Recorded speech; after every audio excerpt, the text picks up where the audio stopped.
Bonjour, on est ici dans les Hautes-Pyrénées, au col du Soulor, en zone de montagne, et on est ici pour parler des communications des services d'urgence dans un milieu qui est difficile, avec des montagnes qu'on couvre de mieux en mieux, mais qui nécessitent des dispositifs particuliers. À des randonneurs dernièrement dans les Cévennes qui se sont retrouvés bloqués au milieu de barres rocheuses suite à un itinéraire généré par intelligence artificielle.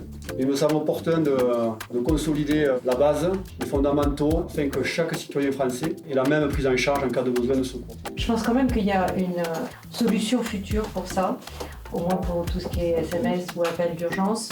C'est ce qui s'appelle le Direct to Device.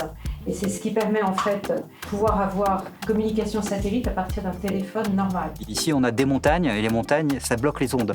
Ce qui fait que nos antennes mobiles couvrent moins loin. Il faut donc trouver des dispositifs adaptés pour couvrir au mieux et répondre aux besoins, notamment des services d'urgence. Les réunions New Deal, moi je les fais toutes. D'abord, c'est passionnant pour moi pour connaître le territoire. Et on est sur du détail. Finalement, on n'est pas obligé de mettre une antenne, il suffit de modifier de 2 degrés les angles de l'antenne existante.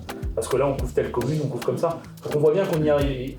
Disposer ici de la 4G, 5G, il faudrait couvrir combien de kilomètres carrés? Est-ce que ce serait physiquement possible de couvrir plus largement s'il y avait une antenne à un endroit, je ne sais où? En fait, l'enjeu pour nous, à partir du moment où on conduit une recherche de personnes, c'est de les retrouver. Pour cela, aujourd'hui, et grâce au développement de nouvelles technologies, on observe que très régulièrement, les gens possèdent un téléphone. C'est l'outil principal sur lequel on travaille désormais, et on demande d'ailleurs aux gens de laisser le téléphone, pas en mode avion, mais actif, pour laisser des traces. Aujourd'hui, dans les Hautes-Pyrénées, on a abordé tous les enjeux de la connectivité des opérateurs, la modernisation des réseaux qui est en cours, la fin du cuivre, le déploiement de la fibre, le déploiement de la 5G et également les problématiques de communication d'urgence en zone de montagne.